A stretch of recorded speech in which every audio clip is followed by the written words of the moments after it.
Hello, this is Jonah from White River Rails, and today I thought I'd make a video about the new Athearn Genesis 2.0 SD70ACes.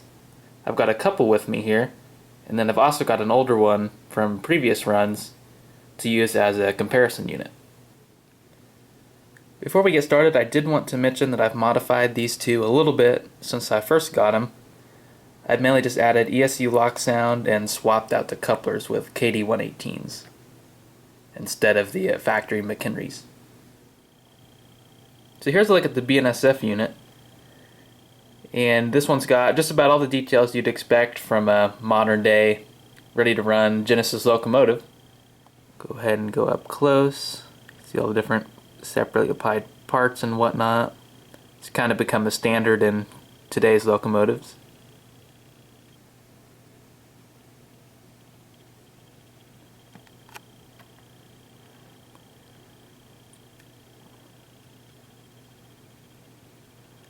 Going down the side.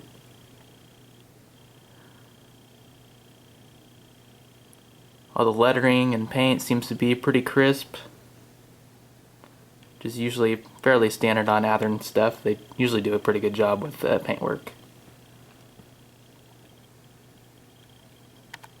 Come round to the back.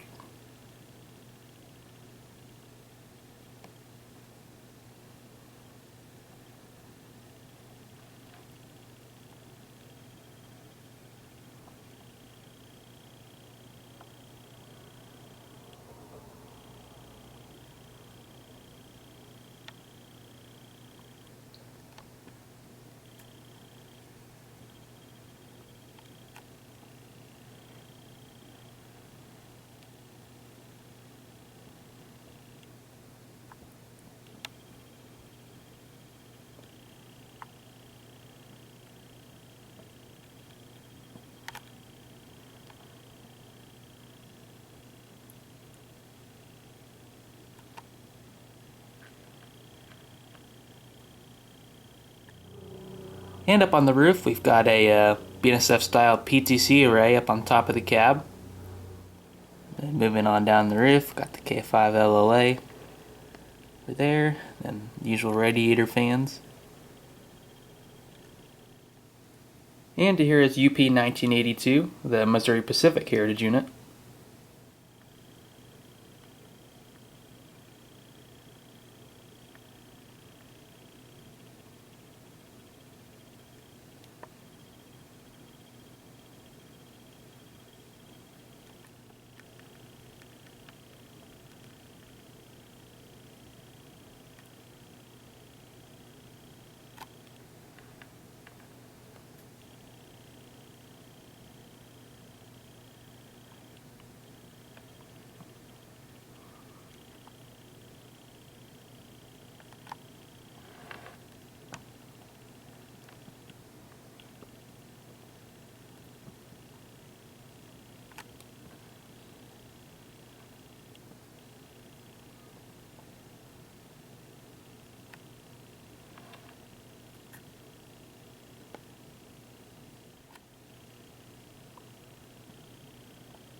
And up top of 1982, we've also got a UP-style PTC antenna array up on the cab. And then Athearn did include the K5HL that 1982 has had for quite a few years.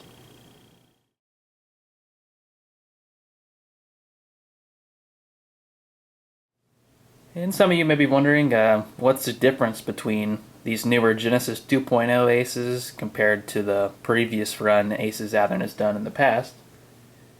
And some of the differences between these and the older ones is they have extra frame weight added, so they're supposed to be heavier than the older ACEs, which gives them better traction. So I know that some of the issues with the older ACEs was they were fairly light, so pulling power was not near as strong as some of the other locomotives on the market. So they've worked to improve that. They've also been retrofitted with LED lights and wire-free shell removal. And Athearn started to step it up a little bit on the road name specific details with these compared to previous run Aces. And a couple other things, they've got lighted number boards and truck lights now. The older Aces did not have that. Here's a look at the LED lights they've got up in the headlight of 1982. You can kind of see the little cluster up there between the number boards and the headlight, and the wires running back through the cab.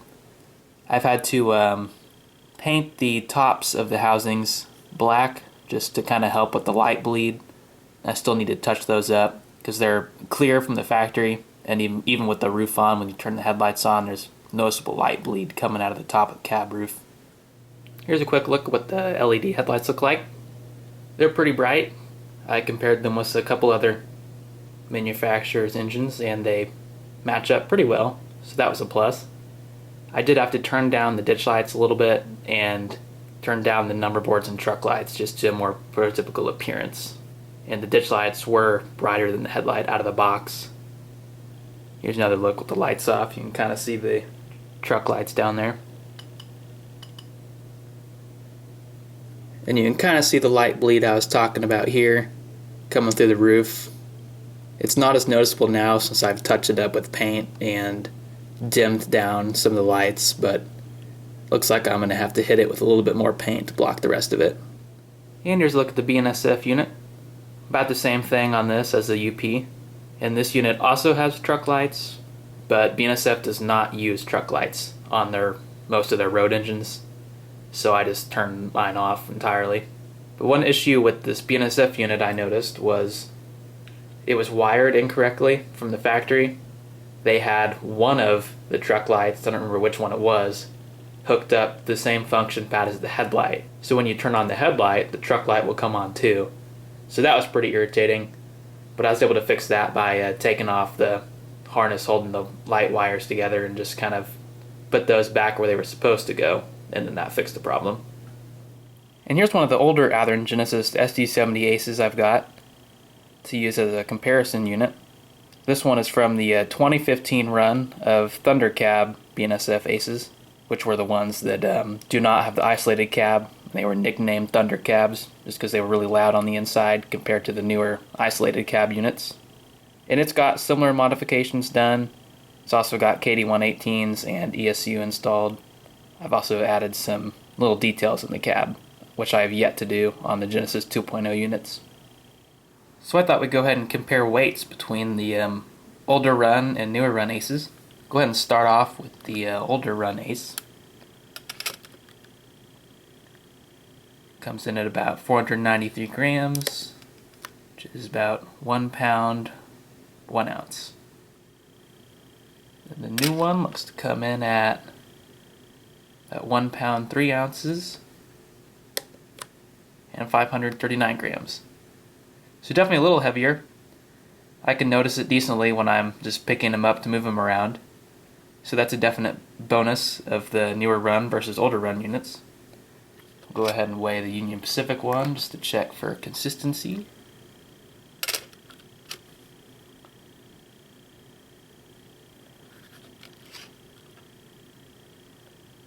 Looks to be about the same. I also have checked the coupler height on both engines, and it comes in dead on, and the wheels are also all in gauge.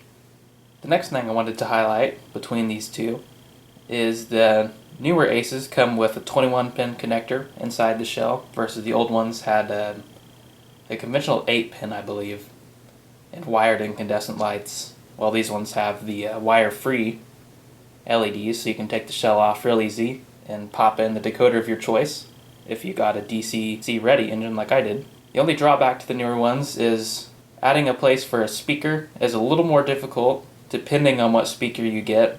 But the one I did, it fits inside most shells, but Athearn's got a bunch of extra stuff inside the shell protruding out where I would usually put a speaker. So I had to get a little creative with it, and I found out if I take off the radiator, I could fit my speaker in there and then put it back on. The only drawback is losing the wire-free shell removal, but after I install decoders, I usually don't plan to have to remove the shell anyways. The older run Aces had the more conventional older 8-pin style harness, and they had a round speaker. up in the front versus back here, the newer speaker location. Now there are some issues with the newer Genesis 2.0 ACEs that the older ones either didn't have or weren't nearly as bad that I thought I'd go over. And one of the major parts, especially with the BNSF units here, is between the little inverter cabinet here and the cab. The cab is slightly angled down. Some units it's worse than others. I got lucky with my 2 units, they were pretty good, but there's been some other engines that have had this box has been angled up, pretty severe angle. And I'll go ahead and pop up a picture now of a friend of mine's that was in really bad shape.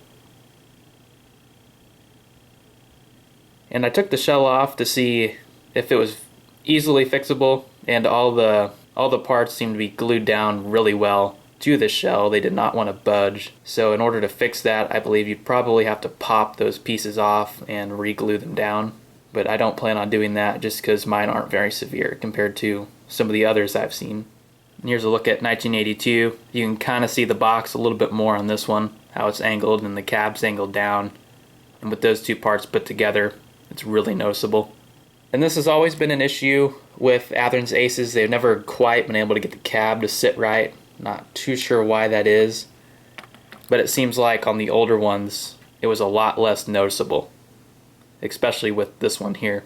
So that's kind of disappointing for a newer, more expensive version to be a little bit worse off on some of the parts like this.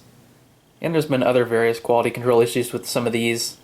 I've seen they've been missing detail parts like some vents, grab irons. A friend of mine was actually missing the headlight piece, which is kind of a funny part to be missing. And on the Western Pacific Heritage unit, some of the artwork was incorrect. Up on the roof, they did not carry the feather pattern up onto the radiator like the prototype had. And I know the pattern kind of varies between the original Heritage unit and the repainted version, but even the repainted version still had it going up onto the radiator. So that's kind of a letdown for that particular unit. Another thing about the BNSF I wasn't real happy with was the execution of the PTC array. I feel like it could have been done better. It looks like Athearn tried to kind of make it look like the prototype ACE PTC roofs that they have, because a lot of these ACEs were built without the arrays, but they had like some sort of weird bolt system that they kind of installed around the old antenna domes that were meant to kind of mount the arrays to, which raised them up above the roof a little bit. It looks like Athearn did try to kind of recreate that by adding little nubs along the sides, because if you look at the Union Pacific one, it's a thinner array, and it's smooth along there. So they did try to include that, which was nice. But what I found interesting was there's a complete lack of pipes connecting the 2 arrays together, conduit pipes. And that's definitely not correct, because on all the ACEs I've seen, there's those 3 conduit pipes going across. So I'm not sure if that's just a factory error and they forgot to include those, because it looks like there is holes in both arrays that those would go into. So I'm not too sure what's up with that. They've appeared to include them on the PTC arrays on the other units, which I thought was even odder. Anyways, I hope this video was somewhat helpful for anybody looking to purchase these units. This may be on the fence, can't decide. But I hope you all have enjoyed, and I will see you next time.